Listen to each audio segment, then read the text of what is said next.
Thank you for joining us. We'll be starting shortly.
Good morning to all our valued Candy users and a very warm welcome to the 2021 Candy Visual User Seminar.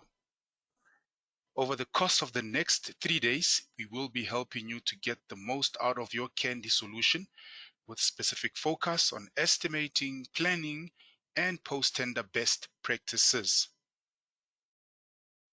First up to show you the power of Candy estimating is Mr. Brindley Webster. Brindley, take it away. Thank you, Kabilo. Okay, so guys, I'm going to be taking through the following today. Firstly, we are going to create a job and select a master. From there, we're going to look at the Subcontract Adjudicator. I'm going to take you through a recap of the old Subcontract Adjudicator 2, and I'm going to show you the soon-to-be released Subcontract Adjudicator 3 and all of the new features. From there, I will show you how you are able to then do a request for quote from within Candy. I'll show you the RFQ template letter and also the subcontractor database. From there, we will price using first principles, using the master as our template, a master as our template. From there, we'll look at some estimating reports, a tender finalization, and the process of finalizing a tender inside of Candy. We will then apply markup. We'll then price our indirect costs. Once we've priced them, we'll do some indirect cost analysis. I'll then show you the top sheets. And lastly, we will look at reports. Okay, so first I'm going to show you guys how to create a job. It's called the Digital Twin Office Park, which we've been sent from a client. We'll then select a master, and from there, we're going to import the Excel PLQ. So I'm going to be creating a new job, and it is called the Digital Twin Office Park Tender. I then need to move it into the under the correct heading, which is tenders. I will then go into the job click on Bull Prep, and it will prompt us to use an actual master. You'll notice that the JBCC master has been selected. If you wanted to change it, you could click on Change Master, click on Companies and Jobs, and you'll notice in my company, I have all my RIB CCS masters under one heading, and you'll notice that the JBCC master selected. I'm happy with using the JBCC master. I'm then going to click on Select, click on OK. And just so that you know, when you select a master, all of the following information gets copied. Your trade definitions, your resource type definitions, and so on. So there's quite a lot that gets copied from the master into the current job that you're doing. This saves you a lot of time in not having to duplicate by putting in that information again and again. All right, so I'm going to click on OK. Once I've clicked on OK, I will then click on Bull Importing. And this is the document that I'm going to use to import my Excel BOQ. I already have my Digital Twin Office Park open, the Excel that has been sent to me from the client. I'm going to just highlight all of the information that I want to take through to Candy. Once it's all been highlighted, I'm then going to right-click, copy, go back into Candy, right-click, and paste. The next thing I will need to do is identify the columns. So firstly, that is my page number. And click on page number and use the green arrow to identify it. Or I could click on, under the available column, click on it, drag it, and drop it. And the quickest way for me is to double click. So next, I double click on item number, description, units, and bill quantity. So I've now identified all of the columns. I can now click on continue. And this is now my bill importing status. I'm happy with all of this information. I can now close it. So you'll notice that my job already has heading levels in place.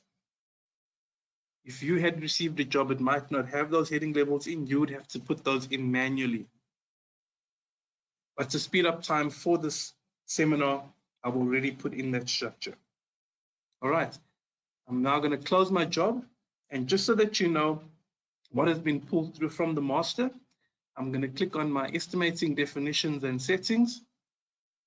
And you will notice if I go up to number 1.1, all my trades have been pulled through from my master. My resource types have also been pulled through from my master. I click on number 2.4, my global variables have also pulled through from the master. And one more thing I want to show you guys is number 7.1, which is my adjudicator codes. So soon we're going to be going through the adjudicator codes and how we use them in the estimating process. I'm also going to show you the resource list. If I click on the R for the resource list, you'll notice that the resource list is empty. However, if I hover my mouse on the R, it says Shift for Master. So by holding Shift down on your keyboard and clicking on the R, it then shows you your actual master resource list. Okay, so that is the resource list for your job, and that is your master resource list. So here you have all of the necessary resources that you require to price the job, which have been pulled through from your master. The benefits of having a master that is set up correctly is it helps you to speed up your tendering process. So as an example, I've closed all my level headings and I've opened up so that you guys can see my heading level 2s.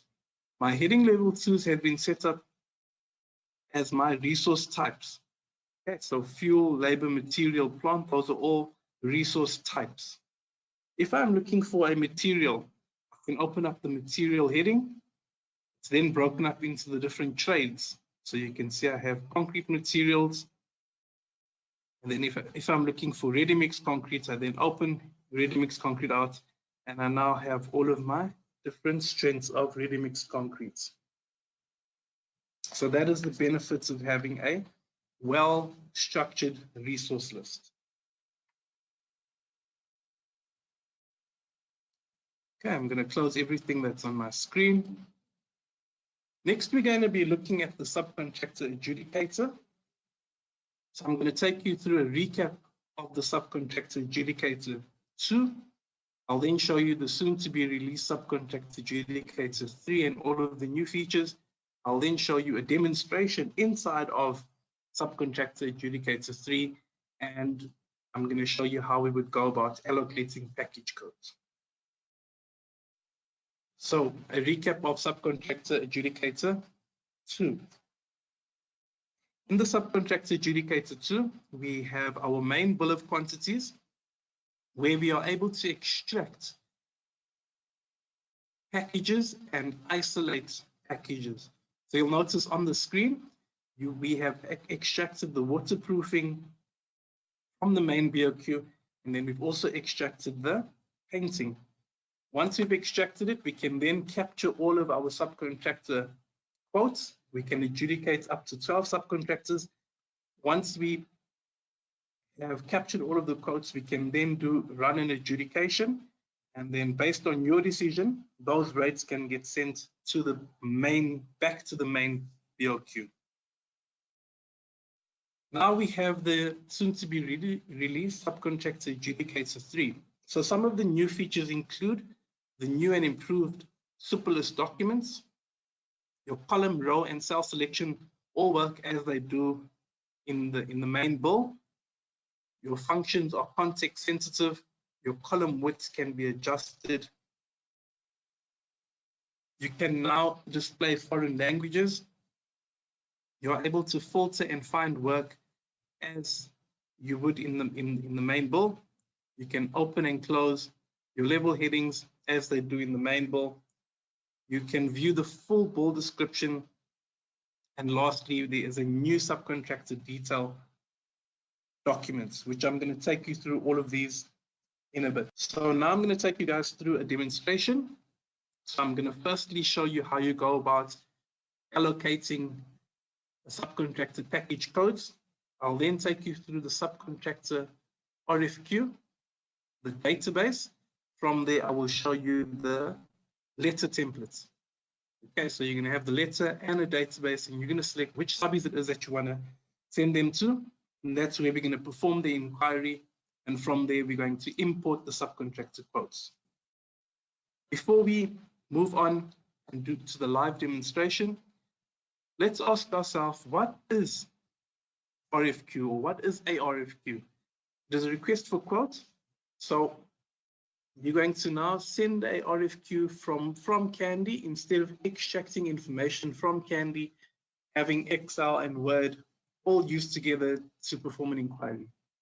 By using one system, it's obviously going to speed up your time of doing the tender, and it makes things a lot easier for you.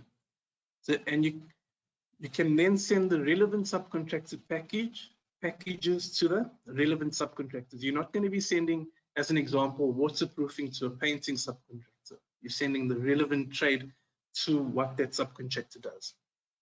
And you can also do the same thing for your material packages. You can send them to the relevant supplier. So the normal process, or the typical tender cycle, would be for you to now procure the tender documents. Once you've procured the tender documents, you would then need to extract your subcontractor and material packages. You would then need to create a cover letter. Most of the time it gets done in Word. From there, you would then need to create a list, or maybe you have a database in Excel that you need to extract these subbies that you need to send the inquiry to. Once you're done with that, you need to send one email one at a time. Send an email one at a time, over and over. So you send the email. Once you've sent it, you go to your outbox, or to your sent items rather. You then forward the email, clean up the email so that the subcontractor can see that you haven't forwarded from another subcontractor. And once you've cleaned it up, you would then go and send it to that subcontractor. So it's a tedious process. It takes a lot of time. From there, you capture each quote manually, because they're not going to send it to you in a format that you can import back into Candy. So that again is going to waste a lot of your time. From there, you need to then adjudicate the quotes to find out which subby or material supplier you want to use, and then send the rates to the bill of quantities. So I'm going to take you through a demonstration live in Candy to show you how you can use Candy to cut out some of these steps or make it a bit easier. And then the process would start all over again, where you would go back and get another tender. Go into Candy, and I'm going to take you through a demonstration. So firstly, I'm going to open up my pricing bill of quantities. You will notice that I have additional columns. I have the package codes column, and I'm going to show you now how to allocate or how to include these columns. So if you click on View, Add, Remove Columns, there are the two columns that you would need to include. It's the subcontractor package code list and your subcontractor package code description. Okay, so those are the two columns. I click on OK, and there are the two additional columns. I'm now going to close all my level headings, and we need to firstly understand which trades are going to be sent to my subcontractors. So looking at this job, P&G's, the main contractor, will price the earthworks. The main contractor will do There Isn't Much. Concrete and masonry will also be by the main contractor. So the waterproofing and the paint work would be sort of specialist trades where we would require subcontractor quotes. So I'm going to click on waterproofing and then Control Spacebar to open up all my level headings. I'm now going to allocate package codes to all of the waterproofing bill items. So I'm going to Shift click in the first on the heading, scroll all the way down to the last waterproofing item, Shift click again. Now all of the waterproofing packages or bill items are now highlighted. And then in the package code, I'm going to right click, allocate package codes.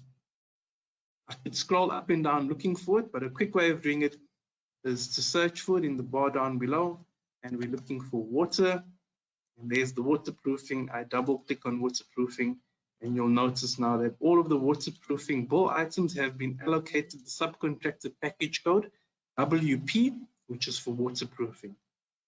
I'm then going to do the same for the painting subcontractor. So I'm going to shift click in the first on the heading for painting, go to the last bill item of painting, shift click again. And then on the blue highlighted area, I'm going to right click, allocate package codes. And in the description column, I'm going to search for paintwork, double click on paintwork, and now all of the bill items for painting have been allocated. I can now close my pricing bill, and I'm going to open up my subcontractor adjudicator. And you'll notice that the waterproofing and the paintwork is already there because we've allocated those package codes.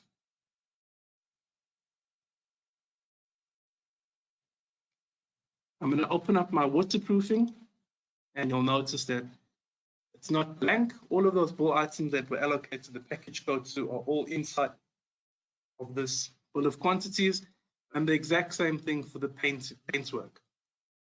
All of the bill items are in the package. Okay.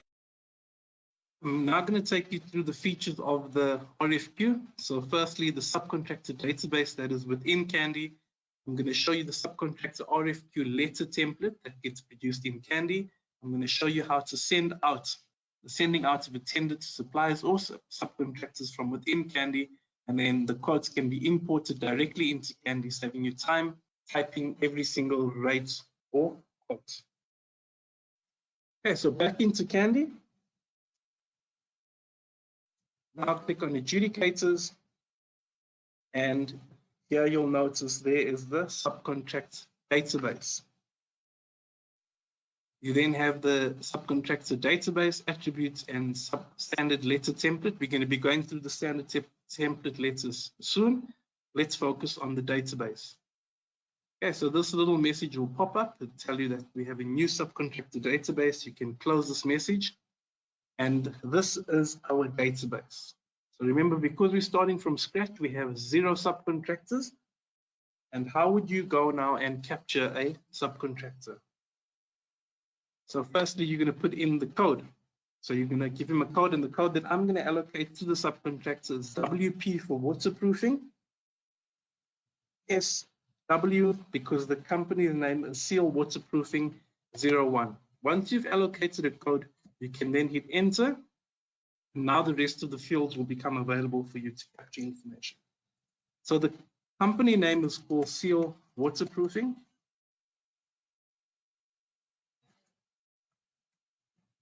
You can then go and put in the company registration name, number, the VAT number, the contact person we're going to put in as John Peters, the common name, his title, any remarks. You then have another tab, which is your contact details. You could put in his address, his telephone number, cell phone number, email address, or his website. We then have the next tab would be the company details, where you could put in your company tax status, insurance status, and put in a date that it expires, and so on. The last tab is your company attributes, and this is really nice, which I'm going to demonstrate to you shortly, how you could then allocate this subcontractor to a specific trade, to a specific geographical area. You could put a minimum and maximum values that the subcontractor can handle. You could give him a vendor assessment to say that he's an excellent subcontractor or a poor subcontractor, and then quality assessment, you can then go in, say that his quality is good, poor, or not bad. Okay, where would you update all of these company attributes? It's found here under Edit Attributes. Okay, so these are the different attributes that you can allocate. So you'll notice on the bottom left corner that the data source is on your local computer. The best way of doing it is to put everything onto a network. So if you have a team of estimators, they're all accessing your network where you have all the most updated details, and they don't, one estimator doesn't have one telephone number and the other estimator have a different telephone number for the same company. So what I'm going to show you now is we're going to switch over to a network database. So by clicking on tools, and I'm changing from my local computer to my network master. And ask me if I'm sure. I'm going to say yes. It brings up this little message again. And now you can see we have all of the subcontractors on our database. All this information has been populated. And the bottom left corner, the data source, is your network master. So how many times have you tried to or wanted to send out a tender, and you remember meeting a subcontractor, he's giving you a card, and you're scrambling now for the subcontractor's details? Or you now need to go and look at a previous email, try to remember the name of the company or the name of the individual that works at the company in order to get their details. By having a network master, everything is found in one place. Okay, all your estimators can use the relevant information. And the beauty of having this, you'll notice, is that we have what we call the inquiry attributes. So I can go now and filter out for relevant trades, geographical areas, minimum and maximum values, vendor assessment, and quality assessment. So we're going to do a little demonstration. I'm going to do a little demonstration to show you how you are able to filter out for specific subcontractors. So remember, we are sending out our waterproofing. So under the relevant trades, I'm going to click on the drop down, and I want to look for only my waterproofing subcontractors, and then I click on include. You'll notice now that it is reduced to 52 waterproofing subcontractors. Then I want them in a specific geographical area. Click on the drop down. I'm looking for subcontractors in the Gauteng province of South Africa, and I then say and must have. I click on and must have. Now it's reduced to 12 waterproofing subcontractors in the Gauteng area. I then have a minimum value and a maximum value.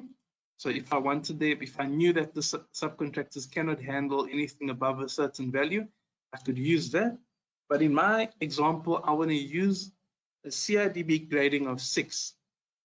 Okay, so they must be CIDB grading level 6. And then when it comes to the, I can then click on and must have, and it's now found 2. I could do a further assessment of if they are excellent, poor, or good. Okay, so maybe when we've done a job previously, when we had our closeout meeting, contracts manager said never ever use the subcontractor again because they're poor. I can mark a subcontractor as poor if they're good or excellent. Okay, we're going to leave that field blank at the moment. So you'll notice that it is found 2. I can now click on view results, and there are my 2 subcontractors that meet my inquiry attributes, my filter. Okay. Next, I'm going to run you through the RFQ letter template. So I'm going to close the database, click on adjudicators, subcontractor database, and there is the standard letter template.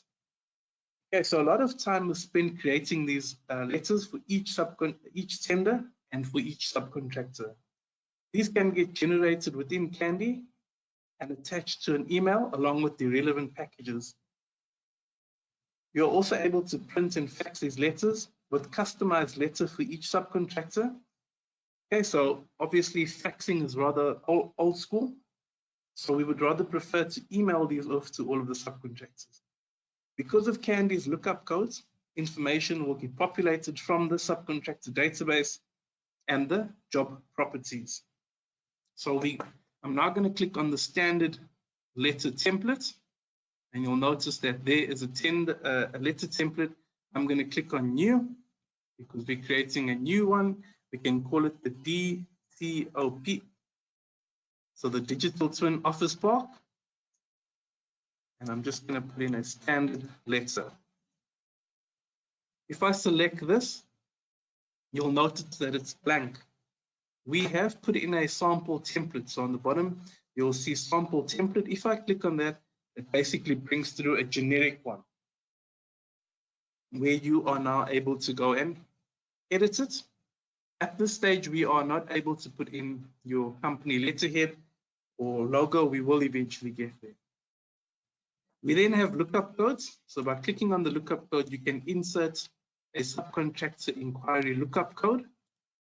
And you can now go and put in the job, the company, the date, the time, and so on. So just to save us a bit of time, I'm going to show you how it works. So just above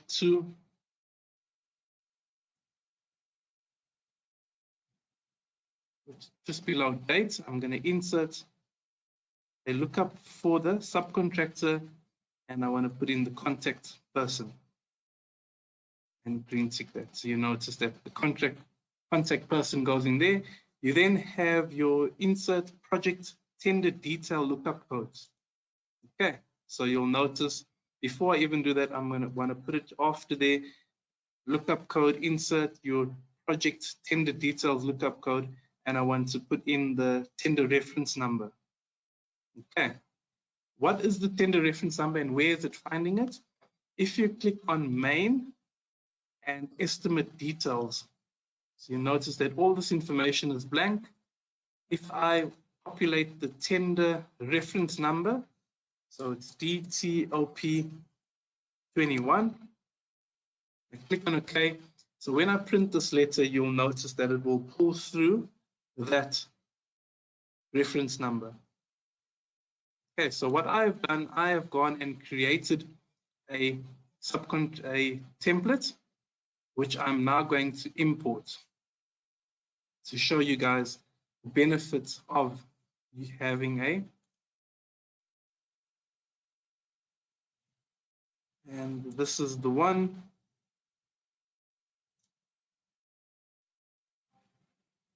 Okay. So we are now going to go and perform an inquiry. So how do we do it? Again, let's go and do a filter in our subcontractor database to the relevant subcontractors. Okay, so you can see the data source is network. So the relevant trade I'm looking for is waterproofing, and to include, it's found 52. Relevant area, geographical area, Gauteng province, and must have. And then lastly is going to be the vendor assessment, 6, and must have. So I found the 2, I then view my results. I then select all of these subcontractors that I want to send to. And then once it's highlighted, I can then right click and go to request for quotes, and I want to email. Okay, so you can print or you can email. I want to email RFQ letter. And then who do I want to send it to? I want to send it to all of the subcontractors found in this inquiry. That's correct. The email subject header. So I can then change that to Digital Twin Office Park RFQ. It's asking me which template do I want to use. I can click on the drop down and I'm going to use number 3, the one that I've recovered, and then attach the selected adjudicator package, Excel export. We want to attach the one for waterproofing. I can then green tick this. Or let's rather use the one that we created, this Digital Twin Office Park standard letter. Green tick that, and then you'll notice that it creates. Then we'll open up my email. And there it creates the package. I'm now going to send it to myself so that you guys will see how you receive it. There's the subject. Click on send. It then generates the second email, which we were going to send to info@SA Waterproofing. So it will create, after it creates the next email. It just keeps creating emails for all of the subcontractors. So can you see that you're not forwarding emails over and over one by one to each subby? All you're doing is you're sending them by just clicking on send over and over again. So I don't want to send this email, but I want to show you how you would have received the email. So the email will come through with the 2 attachments. The first attachment I would like you guys to look at is the waterproofing package. So you'll notice these are all of the waterproofing packages or bill items, and it's been sent out in such a manner that the would not be able to make any changes to the descriptions. The only thing that they would be able to do is to put in the actual rates. Okay, they can only put in the rates, and once all the rates are in, they would then can save it on their PCs and send it back to you as the main contractor, where you would be able to import it, because there's a link that gets formed between Candy and the Excel. If they make any changes to this Excel, as an example, they copy and paste this onto another Excel, the link between the 2 will then get lost. And when you try to import it, Candy is not going to allow you to import it because they've made changes. The next thing you can have a look at is the subcontractor, the RFQ letter. When I open this up, and you see it then has the company name, it has the date, it has the contact person, the company that it's gone to, their address, and remember I went and put in the tender reference number. You can see that's the tender reference number. So on this letterhead, or on this template letter, you could also include for links to all of the backup information, so the specifications and the drawings, so that when they click on that link, they can automatically go to the drawings and specifications, which will save you time. So that is the beauty of using our subcontractor database. Once you've sent it out, you could then go back to the adjudicator, and then for the waterproofing subcontractor, you'll notice that this is the new subcontractor adjudicator 3, slightly different. If I want to add a subcontractor, I need to click on this little gear. Once I click on that gear, this is the new window. So this is where you could now go and import all of your subcontractors. So remember, we have seal waterproofing. Okay, you then have your factor, your formula, the results. You can allocate currency codes. You have a rate modifier, your column used, your spread status, nothing has been spread, or it can be linked. Okay, once I have created that subby, I can now click on import. And it brings up this little message. And then what do I want to import? I could go and select which subby it is. But for the subcontractor, I want to import his quote. Okay, so I'm going to import for seal. I can then go and browse to where I've saved his quote. I've saved his quote under estimating. There's the waterproofing. I imported. Fixed rates have been imported. I can now close this. Sorry, before I continue, you'll notice you can again change columns, as I mentioned, as one of the new features. And when I open up the waterproofing subby, you'll notice there are all the subcontractors' rates. Once that is done, so you'll notice he also hasn't priced all of the bill items. I can now compare quotes. If I had more than one quote, it will list all of the, so this is the new compare quotes. It will list all of the subcontractors with all of their comparisons. I could then right click on the rates and send the rates to the bill. And this we've covered in previous webinars, how we would send these rates to the BOQ. So that covers the features of the RFQ and the subcontractor database. So looking at the next slide, you'll notice that these are still the processes that need to happen inside of when you are preparing a tender, process flow. But now we have the ability to use Candy to create our RFQ cover letter. We can use Candy database in order to get the list of all the subcontractors that we are sending everything out to. You can use Candy to send the emails instead of doing it one by one. The emails still get created one by one, but we don't have to clean up the email over and over again. All we're going to do is click on send. We do not need to capture the emails manually. We can import them. We can adjudicate the quotes from within Candy and then send the rates to the bill of quantities from within Candy. The next step is to show you guys pricing, first principle pricing using the CCS master or any master. How it is possible to firstly do it by bill description matching. I'm going to show you how to do it, the new worksheet pricing using the master, and then price code allocations. And we've set the JBCC master as our master for this job. I'm now going to click on, firstly, I'm going to open up my pricing bill of quantities. I'm just going to maximize it. And now I'm going to click on bill prep, bill description matching.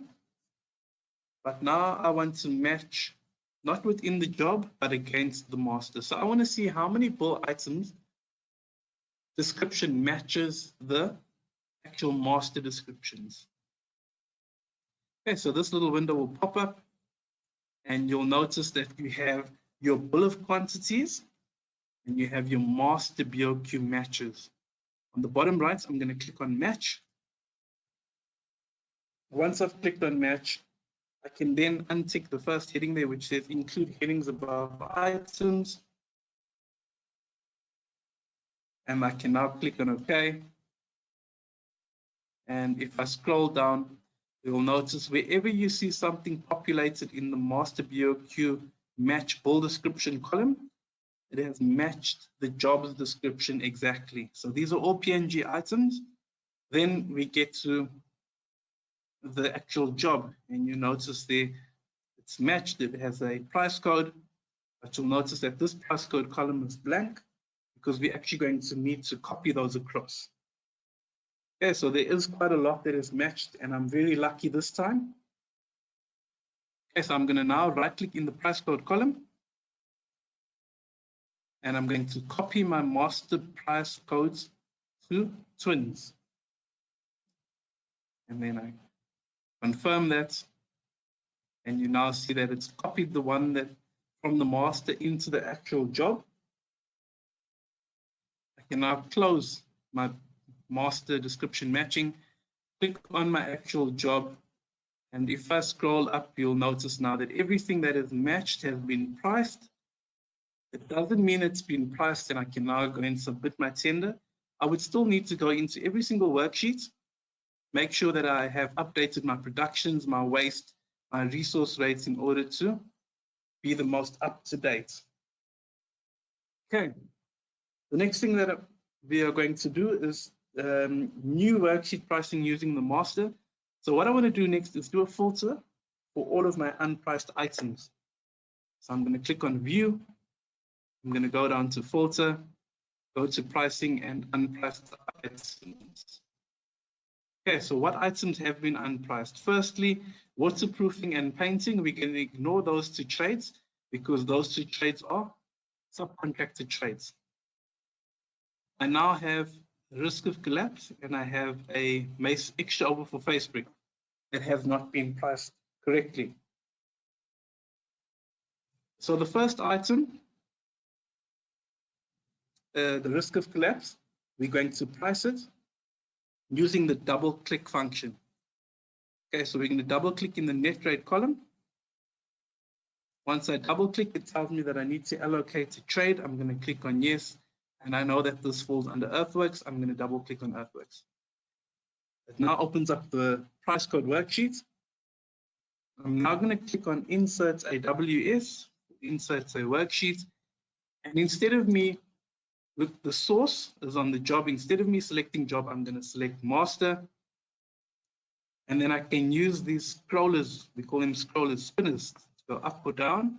So I'm going to go all the way down because I know this price code.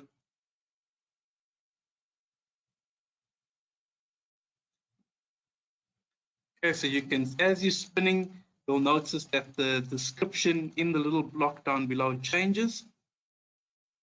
Okay, so the code that I'm going to use there is EJ2200.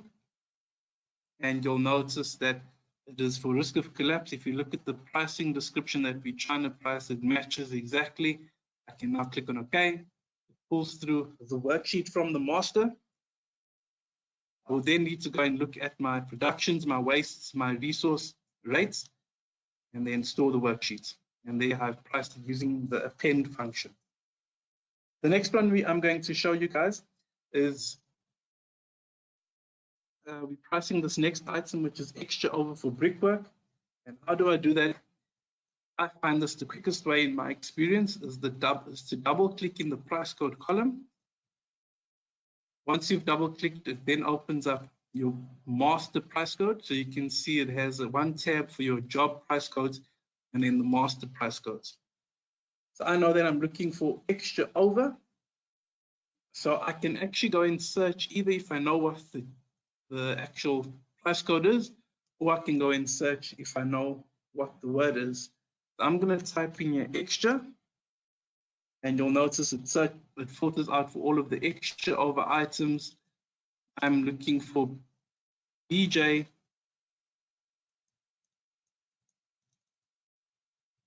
EJ5450. That's the one. I confirm it.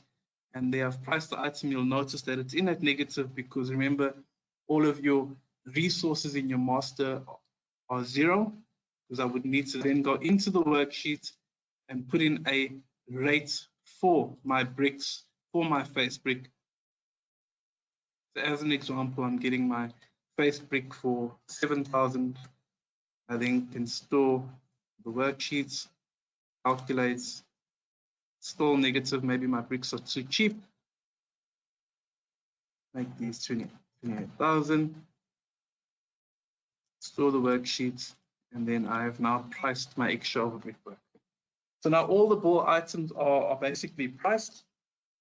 The only things that are not priced are the waterproofing and the painting, because those are subcontractor packages. I'm now going to go out of this job, the tender, and I already have a fully priced job that I've done for the seminar today. So I'm going to go into the fully priced job, and we're now going to look at some reporting. Okay, so these are essential estimating reports. The first report is your trade total display. I'm going to take you through your value analysis 80-20, and then lastly your resource percentage. So trade total display. Trade total display is found here. It looks like a pie chart. When you open this up, you can now see, based on your bill quantity, your net rate, you can see the value. So for my brickwork or blockwork, the net amount is 353,000, and all of that money sits under labor. For concrete, 411,339 of that is for labor, 72,000 is for plant. You can then see the breakdown of your trade totals net amount. So 57% of the job is your preliminaries in general, brickwork and blockwork is 6%, concrete is 7%. So that's broken up into your trades. The circle on the right-hand side is your resource type. So 57% of the job is PNGs, 14% is labor, and 8% is plant, and 21% is subcontractor. Okay. You can also view this at a gross and selling level, but we're going to do that when we've applied markup to the actual job. The next report that we're going to look at is I'm going to recover a estimating report. So you are able to override the current reports that we have. And mine is found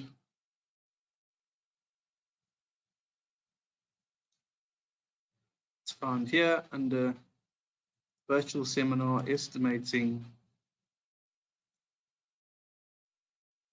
Okay, so the one report that we're going to look at is called the 80-20. So it's 80-20 rule of thumb. So I'm going to click on new report.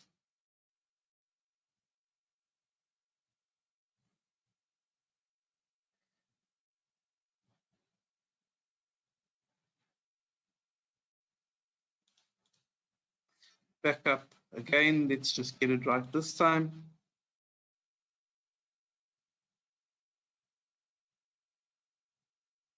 And there it is there, recover the data. There's my first report, which is my value analysis 80-20. We preview that report. This now takes 20% of the bill items that make up 80% of the value. Okay, so we're not going to really go and focus on low value items, the nuts and the bolts of the job.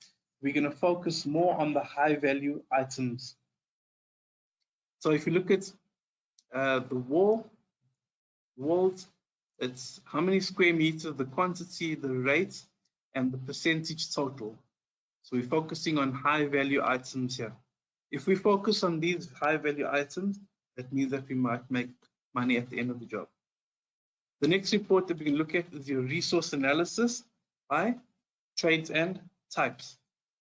You click on it and then preview. Okay, so this is now looking at trades. So there's my trade for preliminaries in general, my trade for brickwork and blockwork, and then you can see it by resource type. So there's my labor components. When you get to concrete, you'll notice it's broken up into the resource types, PNG, labor, and plant, and you can see all of the resources that contribute to labor and all of the resource types that contribute to the trade concrete.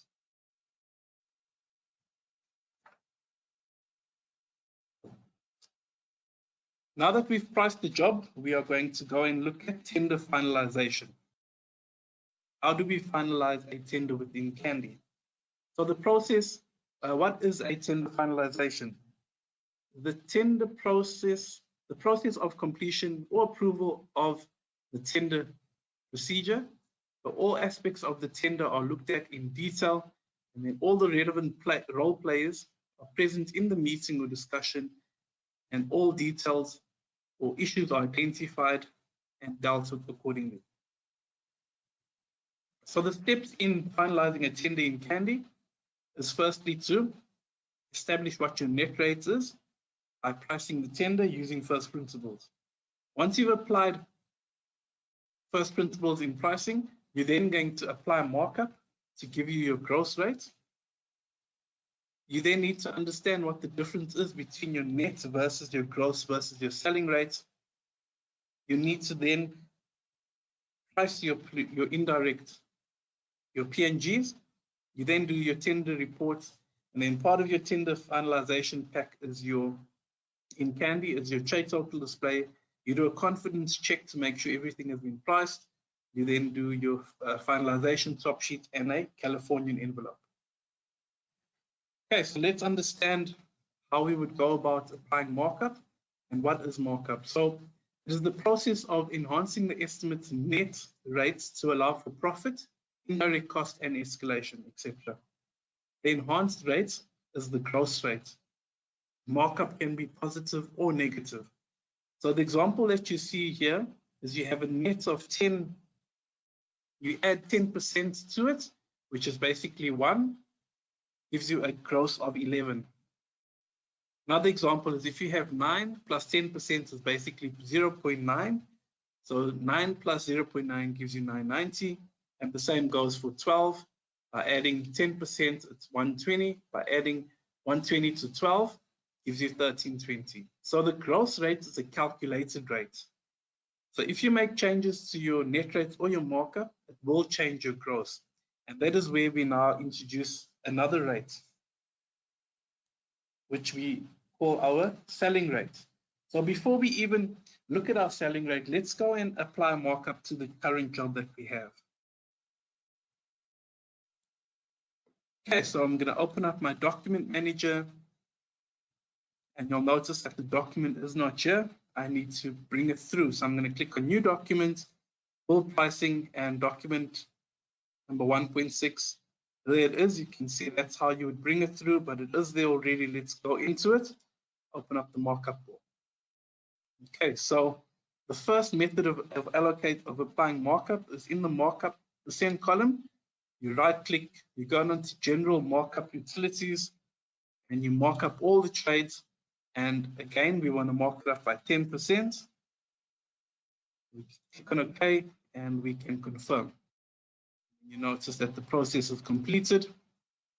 If you scroll down, you'll notice now that all your bill items have been allocated 10% across the board.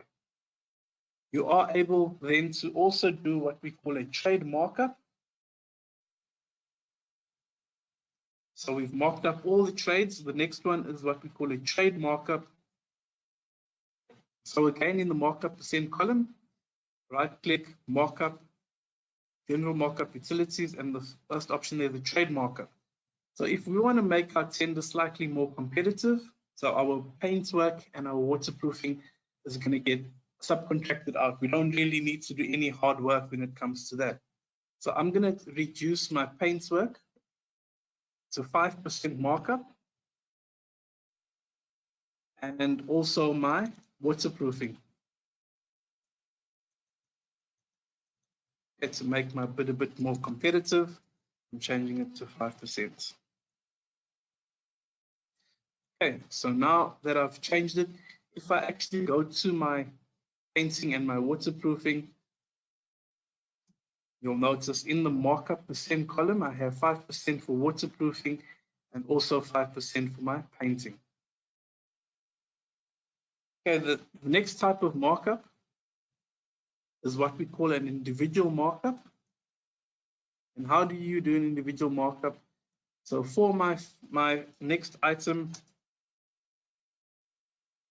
under earthworks is site clearance. I want to allow a bit of beef, and I can simply overtype it here, 20, and you then notice it's an individual markup, but it gets a little dot. And if you hover your mouse over that dot, you can notice that it's individual markup. The next type of markup is what we call a resource type risk markup. And what is the resource type risk markup? So the resource type risk is used to add markup to resource types components of a net rate. So it's only components of that net rate. So for example, if you want to mark up all your labor content of your net rate by a further 10%, so maybe you are allowing a bit of risk. So if both the trade and the individual markup and risk are used, there will be markup on markup. Okay, so markup on top of markup. So the gross rate is calculated according to the following. It's your gross rate, which equals your net multiplied by 1 plus risk plus in brackets 1 plus markup percent. So that is what we call the resource type risk. And how do you go about allocating this in Candy? Applying it, you then right click on the markup percent column, general markup utilities and resource type risk. Okay, so before you do that, I would advise that you read the little help file.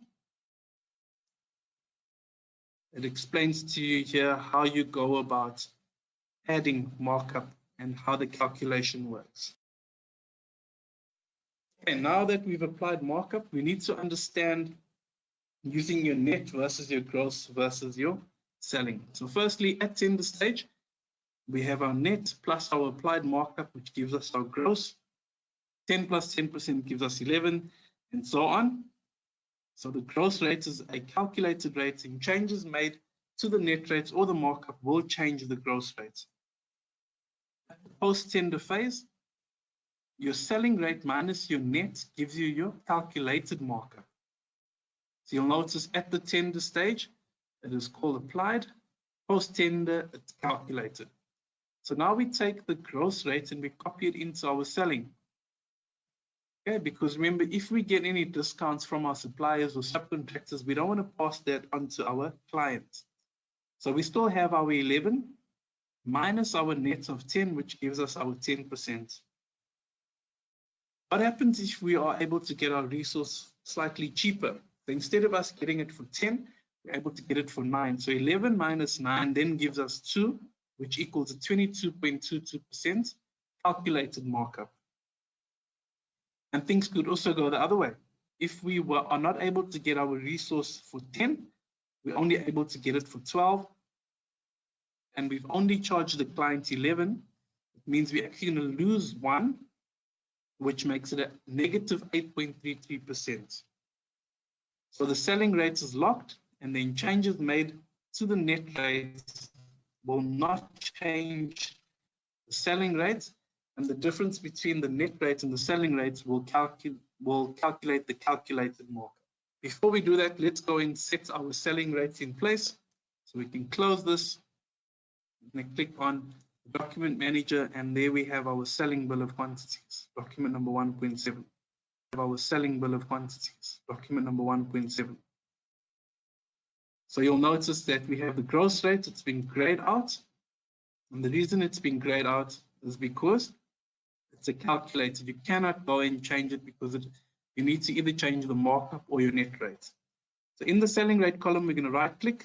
We're going to copy the selling rate from gross, and then we can overwrite any of the existing. If there are any rates that are 0, we're going to copy those also, and we're going to lock the selling rates after and click on OK. It tells me that there have been 127. I can confirm that. Now you'll notice that your gross rates and your selling rates are the same. Once I click on calculate, you'll notice that my amount, my gross amount, 6.6 million, is exactly the same as my selling.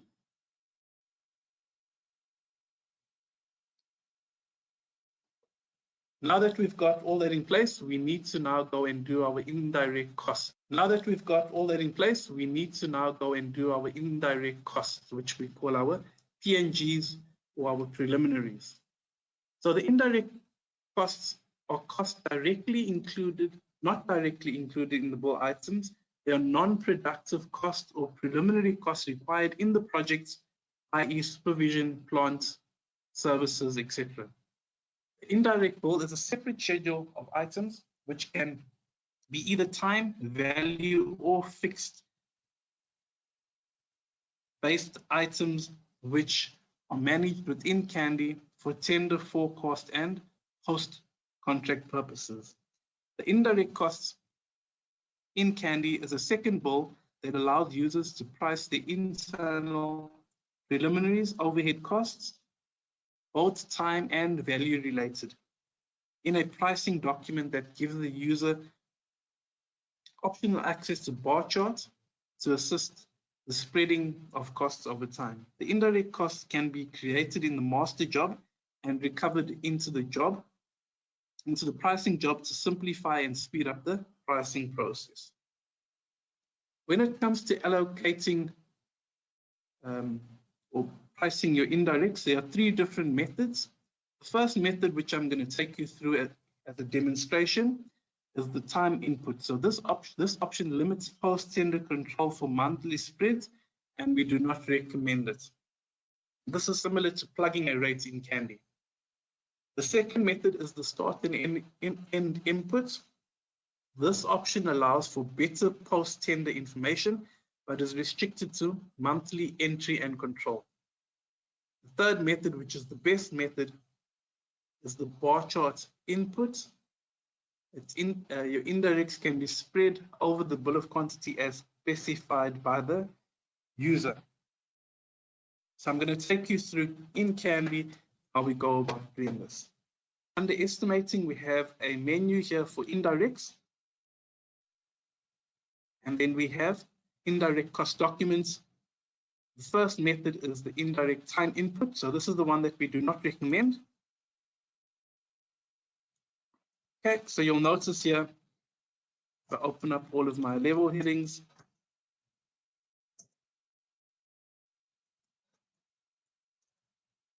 here you have a project manager. You have one project manager at 0.25% of his time. His monthly rate has not been plugged. It's actually been priced using first principles. It gets the value. Next, you have a safety officer. You have one safety officer at 25% of his time. Okay. You then also have a site agent. You can see you have him there. So this is not the best method of pricing. Indirect cost document. The next best method is the start and end inputs. So here you'll notice that you can put in information to say that this project manager only needs to start in the 3rd month and he's going to end in the 12th month. He does not need to be there for the full duration of the project, which means he'll be there for 10 months multiplied by his unit rate of 39,000. And again, it's a built up rate. It's not a plug rate to give you the value of that subcontractor. Sorry, not subcontractor, your PNG resource. You then have your site agent. He's there from the beginning of the project all the way until the end. And this is how it would be for every single PNG resource that you require on the job. The next method is the best method because it is the bar chart input method. And what's really nice about this is you can actually see visually on the bar chart when someone is actually supposed to start and when they're supposed to leave. So if we look at the safety officer as an example, you can see that the start date is the 21st of Feb 2021, and he'll be there until the 31st of December. You can also view it on the bar. So you see that he's not starting in January, he's only starting in the beginning of Feb, and you can see when he'll be working. And then you can see that that's the end of the project. He'll be right there until the end. So when it comes to things like containers, site offices, or ablutions, you can see that at the end of September, visually in your offices, they need to be off-site. You haven't allowed for them in your PNG. And that's the benefits of using the bar charts. Also with this, because you are basically spreading his money, so that the net amount total over time, you'll then be able to get some reports from this. So the next thing that we're going to look at are your indirect cost bar charts, and we're going to look at your indirect cost monthly spread. So back in Candy, under indirect cost documents, under your indirect analysis, you have your monthly spread. So let's view that document. So this is beautiful because you can see that for your project manager, you're not going to incur any costs for him in January or February. He's only starting in the 3rd month, and you can see the money that you basically will be spending for that PNG resource. For your site agent, he's obviously going to be there from the beginning all the way until the end of the project, and you can see that money. So the the best way of managing your PNG resources. The next document that we're going to look at is your indirect resource analysis. Okay, we click on calculate, and you can now see in terms of how much of your PNG resources, how much you're actually going to be using.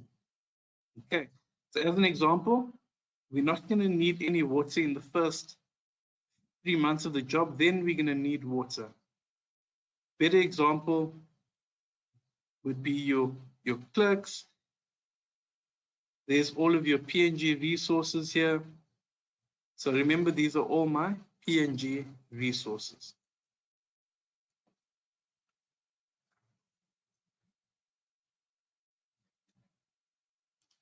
So before we continue, we just want to make sure that we have the correct value.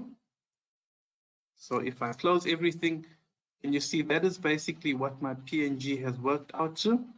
I need to take this money from my indirects and paste it onto my main bill of quantities. Okay, so on my main bill of quantities, I'm going to go look for the one item which the estimator has marked as provisional. So I click on view, filter, provisional rates, and you can see that the estimator has been kind enough to mark this rate as provisional because that is the PNGs. If I open that up, and I'm just going to put this on the bottom half of my screen, this I'm going to minimize, and you see that I've now taken that 2.4 million and I've put it in there, and then also the 1 million, I've put that in to give me my 3.447. I store the worksheets. I can now go and click on calculate, abandon this filter, and the value of my project is 6,047,000. Now that we've passed the job and we're happy with everything, we've obviously gone and done our confidence check to make sure that we don't have any plug items, split items. We are now able to do our tender finalization top sheet. So before we continue, what is a tender finalization top sheet? So a finalization can be done from within Candy using the finalization top sheet. So a lot of companies would extract all of this information from Candy onto their own company finalization forms. That is not necessary anymore. We can do it in Candy. So this facility will copy the relevant data from your Candy estimate to specified cells on an Excel top sheet template that you have on your computer. What is the method? So to get your top sheets onto this list, you should contact your local office for support, and you're going to need to provide a copy of your Excel top sheet specifying what Candy data is to be copied to which cells on the top sheet. The CCS staff will then include your company in a list on this dialog and write a small program to copy the required data to the Excel top sheet. So we have a Candy template which we are willing to share with all of our clients, but if you want one specifically designed for your company, there's a small charge to it, so please contact your local CCS office. So how does it work? So it works, so you would issue your top sheet to the user to store on their computer. When using this facility, Candy transfers the specified data to the cells on the top sheet. Excel top sheet then recalculates using this Candy data and your formula on your format. So I'll show you where you find it under settings. So your top sheet will be listed in the definitions and settings, number 6.4, which is top sheet, where you'll be required to browse to the top sheet template, and it'll be stored in your computer, and then select which worksheets to export the data to. So remember, we've established what our net rate is, we've applied markup, we've put our selling rates in place, we've done a check tender finalization, and in our finalization, we checked any plug rates, split rates, we fixed all of those, we've been through all of our worksheets, and we're happy. Now we need to finalize. We click on finalization, top sheets, and then top sheets based on the bill quantity. So the new method is to select the Candy standard. You then need to select a contract number. My contract number is 5. I'm going to click on yes, and then it exports the data. And then it says the Candy integration, where would the resulting Excel file be saved to? So I've already set up my external documents. I'm going to select external documents, and then Candy does all the work for us. In this time, you guys would be copying information from Candy to Excel for your tender finalization, which takes a lot more time than this. So remember, Candy's just thinking. And while Candy is thinking, we're just going to wait a little bit. So it's quite a process because it's extracting all of that information. We then need to map all of our items. So our indirect costs, our PNG, we want it to be bill headings. Our direct costs, our own work, we want to view it by trade, our subcontractors by resources, provisional sums, also by resources. We need to map our subcontractors to a capital letter S, which is for subcontracts. Provisional sums, a capital letter X. Now click on continue. So Candy will now start with doing the mapping process.